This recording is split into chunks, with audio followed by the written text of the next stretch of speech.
journalists in Parliament House, and at the Speaker's conference, the issue was raised by our President, Mr. Umakant Lakera also, and the Honorable Speaker, Mr. Om Birla, had assured at that time that all permanent passes, all journalists who regularly cover Lok Sabha and Rajya Sabha will be given access to cover the proceedings. Now, India is not only confined to Delhi. We have representations from all over the country in Lok Sabha, and there are newspapers from Kerala, from Tamil Nadu, from West Bengal, from North East, news channels who also want to cover the proceedings. It does not cut any ice, and this is, we think, is an assault on the democratic traditions of our country, and Parliament being the temple of democracy, it should be open, and as before, we are not demanding anything new. As earlier, prior to this COVID, we had the arrangements of media going to Central Hall, covering Lok Sabha and Rajya Sabha proceedings. That arrangement to be restored. And I would request our President, Mr. Umakant Lakera, to give a background. And then we have Mr. Jaishankar, from President of Press Association, who all are supporting us. IWPC, Kerala Union of Working Journalists, DOJ's Mr. Pandey, and Kerala Press Club also. So we will have a couple of minutes, these people will speak, then we have some veterans who have covered Parliament, they will also express their views. Then we will have a protest, a small protest march, because this is very crucial for the democracy to survive in this country, and institutions to prosper, and the institutions to be strengthened rather than weakening the institutions of democracy. And we are the fourth pillar of democracy, the fourth state, the media is called. So I will request Mr. Lakera to give a background, and then we'll proceed. Thank you, Vinay ji, our Secretary General, Press Club of India. S.K. Pandey Sahab, the President, Delhi Union of Journalists. And Jaishankar Gupta Sahab is the President Press Association, the body of the accredited PIB accredited journalists in Delhi. And my extreme right is Mr. Sahid Abbas, who is the Vice President, a very senior journalist. मैं आपको थोड़ा सा संक्षिप्त एक briefing देना चाहूँगा, एक background briefing, क्योंकि बहुत सारे लोगों को क्या क्या पार्लियामेंट रिलेटेड क्या चीज़ है इसके बारे में बड़ा तरह का कन्फ्यूजन है। और मैं आपको बताना चाहता हूँ कि मैं एज ए पार्लियामेंट्री रिपोर्टर 30-32 साल से मैंने भी काम किया। मेरे से और भी सीनियर लोग हैं जिन्होंने 30-32 साल से ज़्यादा से भी काम किया रिपोर्टर के लिए। हुआ क्या, 2014 के मैं एक प्रेस एडवाइजरी कमेटी होती थी, वो 2014 के बाद आज तक नहीं बनी। 2014 में जो 16वीं लोकसभा थी वो 2014 मई में बनी। उसके बाद एक प्रेस एडवाइजरी कमेटी बनी, सुमित्रा महाजन जब लोकसभा स्पीकर थी। 17वीं लोकसभा जितना में भी चल रहे हैं वो 17वीं लोकसभा है। 17वीं लोकसभा में 2019 से लेकर के हम 2021 में हमें 2.5 साल के करीब हो चुका है, 2.5 साल से ऊपर हो गया, कोई मीडिया एडवाइजरी कमेटी नहीं बनी। इसका क्या जिसको कहते हैं कि इसके दुष्परिणाम रिपरकशंस क्या हुए वो मैं आपको थोड़ा सा ब्रीफली बताऊंगा। कि जो ऑर्गेनाइजेशन हमारे पत्रकार साथी चेंज करते हैं, सपोज कर वो टाइम्स ऑफ इंडिया से द प्रिंट वेबसाइट में जा रहे हैं, या वो हिंदुस्तान टाइम्स में जा रहे हैं, या दैनिक जागरण में जा रहे हैं, आपस में ट्रिब्यून में जा रहे हैं, या मनोरमा में जा रहे हैं, वो जो शिफ्टिंग ऑफ ऑर्गेनाइजेशन उन जर्नलिस्ट का होता है, तो वो जर्नलिस्ट पार्लियामेंट कवर करने के लिए उसको जॉब मिली और पार्लियामेंट में वो घुस नहीं पा रहा। अच्छा, ये बड़ा सिंपल है कि देखिए जो कोविड है, कोविड के दौरान 2020 में जब अचानक कोविड आया तो हम सब लोगों ने सहयोग किया। हमको कहा गया कि साहब कोविड के चक्कर में रेस्ट्रिक्शंस हो गए, तो for us life is also important. हम लोगों की जिंदगी जरूरी थी, सब लोगों का जीवन बचाना है। हमने तो कोविड से बचाने के लिए प्रेस क्लब ऑफ इंडिया ने अपने मेंबर्स के लिए जब लॉकडाउन था तो हम इतने चिंता कर रहे थे कि हमने यहाँ पर फ्री वैक्सीन कैंप लगाया, जब मार्केट में 1500 रुपये 1000 रुपये पर वैक्सीन दिए जा रहे थे। तो मैं वापस बैकग्राउंड पर जाऊँगा कि उसके बाद जो सिचुएशंस होगी कि सिचुएशन की पार्लियामेंट जो रिपोर्टिंग होती है वो क्यों इम्पोर्टेंट है। क्योंकि मैं आपको बता दूं कि बजट सेशन, बहुत सारे लोगों ने वेटरन्स यहाँ बैठे हुए हैं कि बजट सेशन अब तो खैर उसका शेड्यूल चेंज हुआ है, लेकिन उसका जो कार्यकाल था वो 2.5 से कभी कभी 3 महीने तक खींचता था। तो बजट सेशन 3 महीने तक खींचने का मतलब है कि पार्लियामेंट में जो रिपोर्टर्स कवर कर रहे हैं वो अगर उसका पार्लियामेंट का पास नहीं है या उसकी एंट्री रेस्ट्रिक्ट कर दी गई तो 3 महीने तक वो बजट सेशन वो पार्लियामेंट में घुस नहीं पाएगा। तो जो political activity, briefing, press conference, debriefing, discussions में जो लॉ पास होते हैं पार्लियामेंट में, डिस्कशंस होते हैं, 193 डिस्कशंस होते हैं और रिस्पेक्टिव स्टेट की, क्योंकि जो पार्लियामेंट है वो पूरे देश का है, तलब भी पूरे देश का है। तो हमें पूरे देश की चिंता करनी है कि देखिए केरल का अखबार जो लैंग्वेज अखबार है उनकी बुरी हालत पूरी कोविड में हुई है।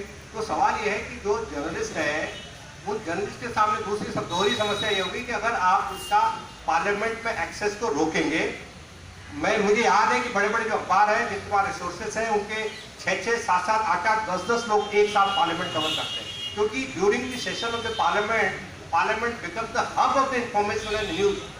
क्योंकि देश में जो कोई खबर होती नहीं, केवल पार्लियामेंट में खबर होती है, पार्लियामेंट के अलावा बाहर कोई खबर थोड़ी होती है, जनता मत कोई खबर नहीं होती। तो सवाल यह है कि जो जर्नलिस्ट अगर आप उनको काम करने से रोकेंगे तो you are simply restricting him. आप बाधा खड़ी कर रहे हैं, अवरोध खड़ी कर रहे हैं उसके काम करने में, वो उसके ड्यूटी करने में। And parliament for most of us parliament हमारे लिए एक किस्म से लाइफ लाइन है पार्लियामेंट हमारे लिए। इसलिए लाइफ लाइन है पार्लियामेंट हमारे लिए कि पार्लियामेंट से हमें इंफॉर्मेशन मिलती है। और मैं आपको बता रहा हूँ कि जो हमारी पार्लियामेंट इसके लिए एक सोर्स ऑफ इंफॉर्मेशन, पार्लियामेंट केवल दीवार नहीं है, लाल रंग का गुंबद नहीं हमारे लिए, कि एक गुंबद है और गुंबद में लोग जाते हैं और वहाँ खाते पीते बाहर आ जाते हैं चाय पानी करके। पार्लियामेंट हमारे लिए हमारा कैरियर का पार्ट है। और पार्लियामेंट से अगर आप कट ऑफ करेंगे, पार्लियामेंट से पत्रकारों को कट ऑफ करेंगे तो उसका नतीजा क्या निकलेगा? उसकी सप्लाई लाइन, जो इंफॉर्मेशन की सप्लाई लाइन है, जो सीखने की सप्लाई लाइन है, जो लर्निंग की सप्लाई लाइन है, वो सप्लाई लाइन पर ब्लॉक कर सकते। और आप मेरे साथ आप घुस नहीं सकते, वहाँ मिल नहीं सकते, वो किस लिए जा रहा है? आप उसको, ये जो पत्रकार पार्लियामेंट कवर करने जाते हैं, कोई आपसे सैलरी नहीं मांग रहे हैं, कोई वो आपसे जो एमपीज को मिलता है ना स्टाइपेंड और उनके जो कुछ नहीं मांग रहे हैं, वो आपको पार्लियामेंट कवर करके अपने अखबार को, अपने ऑर्गेनाइजेशन को, अपने टेलीविजन को वो इंफॉर्मेशन स्टोरीज करना चाहते हैं, उसका कैरियर। अब हो क्या रहा है कि अगर आप 8 पत्रकार अगर आज तक से या किसी न्यूज़पेपर से या टीवी पर कहीं से भी 8 पत्रकार अगर पार्लियामेंट कवर कर रहे हैं और इन्होंने एक लॉटरी सिस्टम इंट्रोड्यूस किया, कहा कि एक ही करेगा, तो 7 पत्रकार तो उसके ऑर्गेनाइजेशन के लिए इरिलीवेंट कर दिया आपने। तो उनके जो ऑर्गेनाइजेशन के जो प्रोप्राइटर है, मैनेजमेंट है, वो कहेंगे भाई साहब आपकी तो जरूरत है नहीं, क्योंकि हमने हायर किया था कि आप पॉलिटिकल रिपोर्टिंग और पार्लियामेंट वगैरह कवर करेंगे, तो कल से तो आप जाना नहीं, अब तो फोन पर वर्क फ्रॉम होम हो गया, तो कहेंगे भाई घर से बाहर मत निकलना। तो ये जो रिट्रेंचमेंट की आपने एक दरवाजा खोल दिया है, और ऐसे लोगों के लिए खोल दिया जिनकी उम्र 40 साल, 45 साल, 50 साल, 52 साल। तो ये जो आपने नया दरवाजा लोगों को जॉब से बाहर करने का खोल दिया, ये बड़ा भयानक है। और दूसरी बड़ी खतरनाक बात मैं बता रहा हूँ कि अगर ये जो परिपाटी की जो नींव आप यहाँ पर डाल रहे हैं लोकसभा में, राज्यसभा में, संसद के दोनों सदनों में जो परिपाटी आप विकसित कर रहे हैं, ये परिपाटी कल स्टेट असेंबली में भी लागू करेंगे लोग। और आपकी सरकारें तो पहले से तैयार बैठी हुई है कि स्टेट गवर्नमेंट, अब ये प्रोटोकॉल जो है पार्लियामेंट में एंट्री के जो आपने प्रोटोकॉल बनाया है और रिस्ट्रिक्शंस जो लगाए हैं, अगर ये स्टेट लेवल पर अगर विधानसभाओं में लागू हुए तो क्या हालत होगी आप कल्पना कर सकते हैं। मैं ये बता सकता हूँ कि पूरी जो मीडिया इंडस्ट्री है बहुत संकट से गुजर रही है, लोगों के पास रोजगार नहीं है, लोग आत्महत्या, पत्रकारों के पास रोजगार नहीं है, पत्रकार निकाले जा रहे हैं। और जो रिपोर्ट है, जो ऑफिशियल ऑथेंटिक रिपोर्ट है कि 2/3 75% लोग, 100 में से 75% लोगों ने या तो पूरा जॉब लॉस कर लिया या आधा जॉब लॉस कर लिया। तो इसका मतलब कि अब ये आपने नया 15 बॉक्स लोगों को जॉब से निकालने का तलाश रहे हैं। और पत्रकार क्योंकि बड़ा स्वाभिमानी कौम होती है, उनको, हम सब लोगों को बड़ा गर्व है कि हम जर्नलिस्ट हैं, और हम सब लोग एक ही थाली पे, एक ही नाव पे बैठे हुए हैं। तो हम लोग, ये जो बिरादरी है, आने वाली जो जनरेशन है, मैं बहुत सारे लड़कों से पूछता हूँ, मैं जब कहीं पढ़ाने जाता हूँ तो कहते साहब पत्रकार बन गए, पत्रकार बनना है। तो मुझे उनको चेहरे देख करके हंसी आती है, दुख होता है कि अगर हमने ये जो आने वाली जो जर्नलिज्म होगी, आने वाली जो पत्रकारिता होगी, आने वाले जो टेलीविजन जर्नलिज्म होगा, आने वाला जो इंडिपेंडेंट जर्नलिज्म होगा, उसकी क्या हैसियत होगी, कहाँ जाकर के ठहरेगा, कितना उसका डिमोशंस होगा। तो ये सारे सवाल हैं जो बहुत डेंजरस है, डेमोक्रेसी के लिए डेंजरस है। मैंने 10 दिन पहले ऑल पार्टी लीडर्स पार्लियामेंट के पहले हमने स्पीकर साहब से बात की, मैंने खुद स्पीकर साहब से बात की। मैंने स्पीकर साहब को ये भी बोला कि साहब ऐसा है, जो छोटे छोटे अखबार हैं, रीजनल पेपर्स हैं, उनके रिपोर्टर्स होते हैं, उनके जो प्रोप्राइटर ही संपादक ही है, वो अगर आप उसको रोकेंगे तो प्रोप्राइटर कहेगा कि आप तो पार्लियामेंट जाते नहीं है, अब कल से आप काम करना बंद कर दो। मैंने कहा बड़ा सीरियस सिचुएशन है, बड़ा डेंजरस सिचुएशन। मैंने स्पीकर साहब को खुद बोला, उनके सेक्रेटरी जनरल साहब उत्पल कुमार सिंह उन्हीं के साथ बैठे हुए थे, मैंने बोला सिचुएशन बहुत सीरियस है आगे। तो उन्होंने कहा साहब मैंने अनाउंस कर दिया आपके सवाल पर प्रेस कॉन्फ्रेंस में, और अब जो है कोई दिक्कत नहीं है। लेकिन अब क्या हुआ, विंटर सेशन ये तो 10-11 जुलाई की बात थी।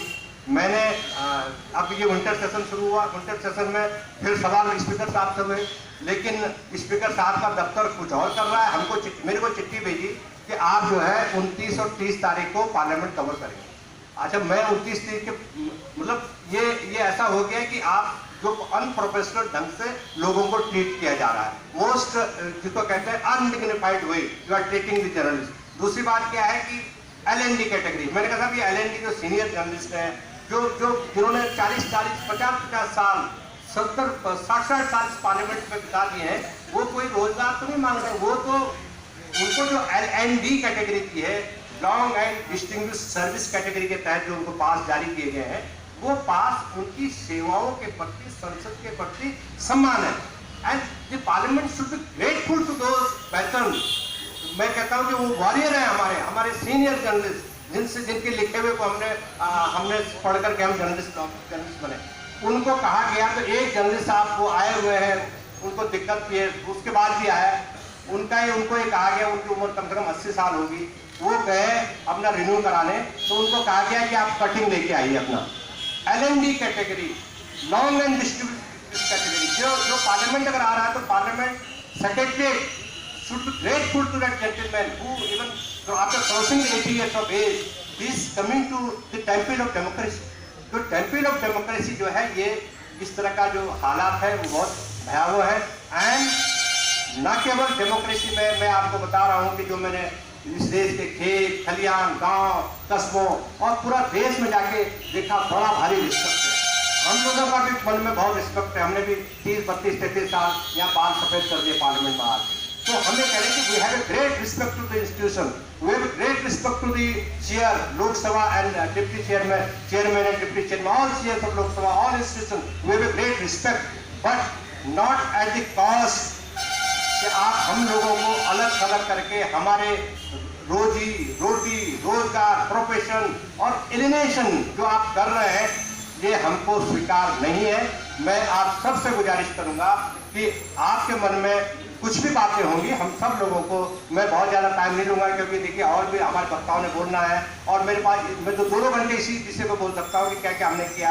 आई am so grateful to the member of parliament, I am grateful to the leader of the political party who reacted to our letter, who welcomed our letter, our communication, they immediately reacted and we did a timely, we wrote a timely letter to the leaders of the all political party in Rajya Sabha and Lok Sabha, और I am so grateful to all those leaders कि उन्होंने भी हमारी बात को उठाया, क्योंकि वो जानते हैं कि पार्लियामेंट में मीडिया की क्या महत्ता है। ये महत्ता केवल अपोजिशन पार्टीज के लिए नहीं है, सरकार के लिए भी। सरकार के जो इन्फॉर्मेशन है वो डिसमिनेट करते हैं, वो मास तक पहुंचाते हैं, एक माध्यम है। और ये जो चीजें हैं ये बहुत महत्वपूर्ण है, डेमोक्रेसी के लिए भी बहुत महत्वपूर्ण है। कोई डेमोक्रेसी, कोई पार्लियामेंट्री डेमोक्रेसी बिना मीडिया के नहीं चल सकती, बिना इंडिपेंडेंट मीडिया की कोई डेमोक्रेसी हमने चलती हुई आज तक नहीं देखी। मेरा आप सबसे निवेदन है कि आप लोग इस सभा में जो भी चीजें हों उस पर मनन करें। मैं सेक्रेटरी जनरल साहब को कहूँगा कि कार्रवाई आगे बढ़ाएं। Thank you very much. Democracy and all institutions are virtually becoming a one की बात। And today what is happening is we are inclined to be mute spectators of people's mute spectators, particularly journalism is being reduced to a total farce. You are not allowed to cover the crucial sessions of Parliament, rather a section of the media, you can assume what that section is allowed to cover. So you had a category called the veterans in this category, which used to cover long and distinguished correspondents who used to write columns, used to go selectively when they desired to Parliament, etc. That is also heroism of that. Now, then you have the issue of, which is not exactly mentioned, but it is implied, what we can call issues pertaining to the House in Parliament, where you had access to Parliament MPs, etc. in the House. That system also has given the quota. Now quotas are being reduced even for MC. And now distinguishment is being made between variety of journalists or a variety of persons, precisely to allow only a selective thinking in the historic session of Parliament, where from farmers' movement to various movements. So I am in total solidarity. Our organization, the DUJ, from the very beginning was associated with this movement, and we have been cautioned that journalism today is coming to an end. It is being reduced to a cycle. Sorry, Sanjay Kapoor साहब, secretary general editor guilds of India, जो संपादक हैं, देश के संपादक हैं, उनकी जो संस्था है एडिटर गिल्ड ऑफ इंडिया, उसके जनरल सेक्रेटरी हैं मिस्टर संजय कपूर साहब. प्लीज.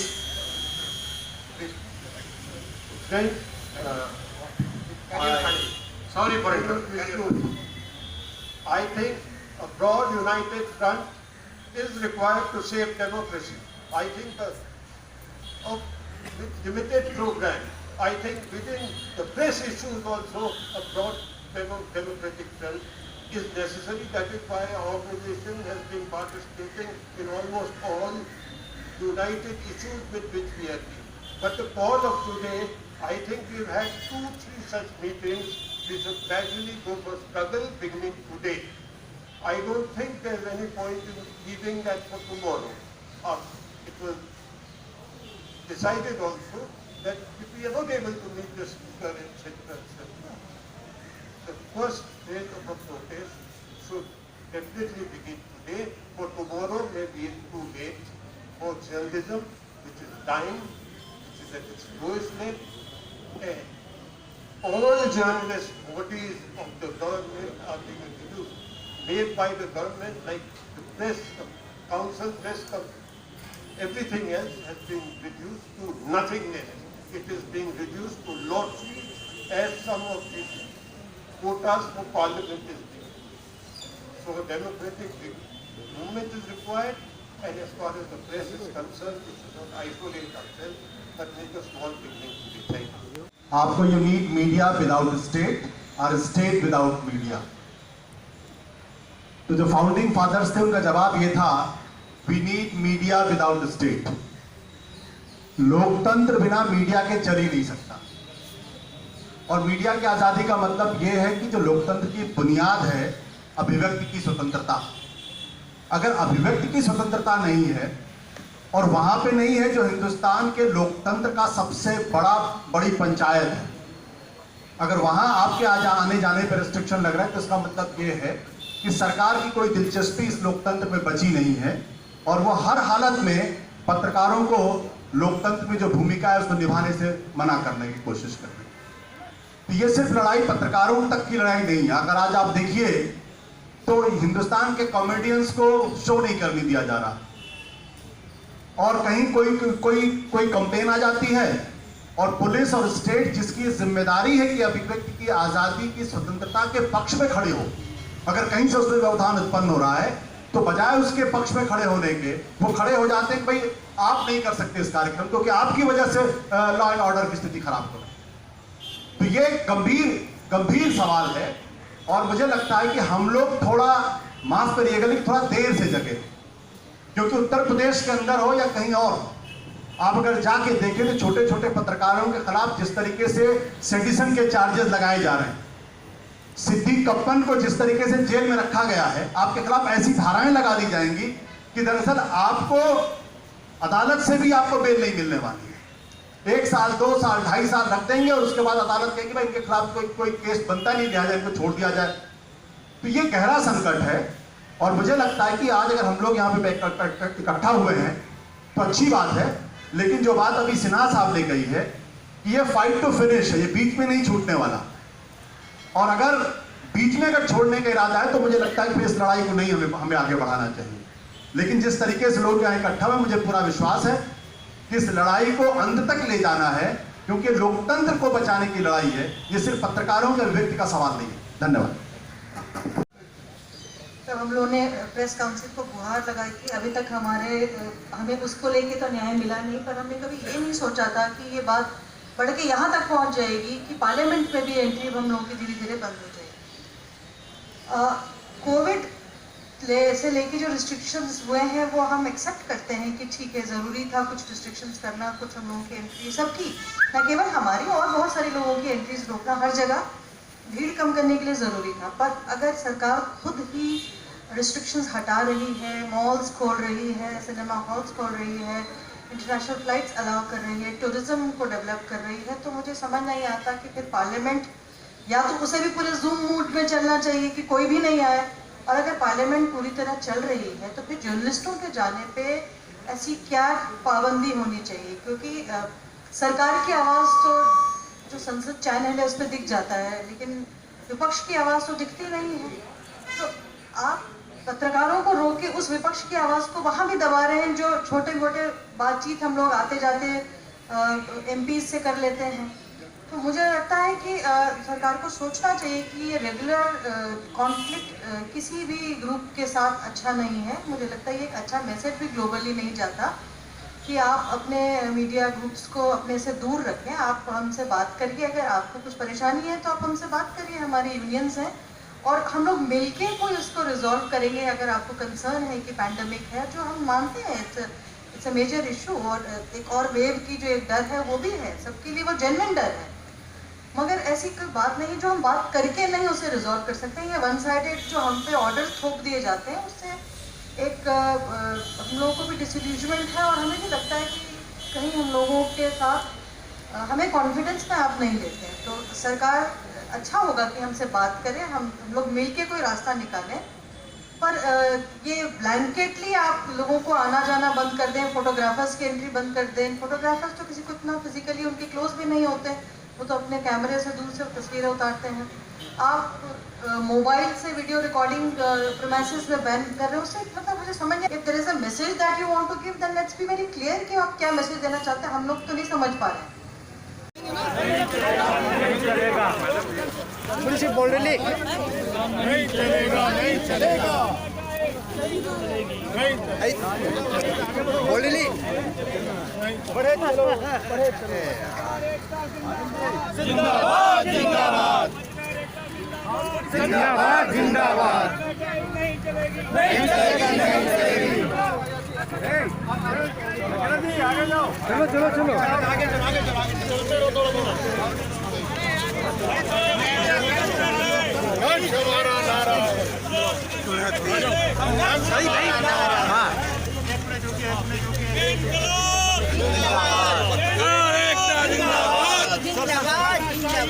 थोड़ा सा धीरे धीरे धीरे धीरे मीडिया एकता जिंदाबाद, मीडिया एकता जिंदाबाद, जिंदाबाद। अरे सब बोलो ना, पीछे पीछे वही नहीं, प्रतिबंध हटाओ, सारे प्रतिबंध हटाओ, सारे प्रतिबंध हटाओ, सारे प्रतिबंध हटाओ। लोकतंत्र बिना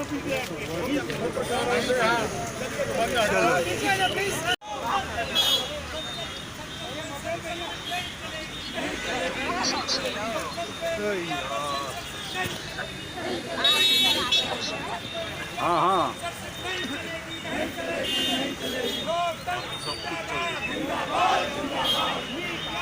साहब करके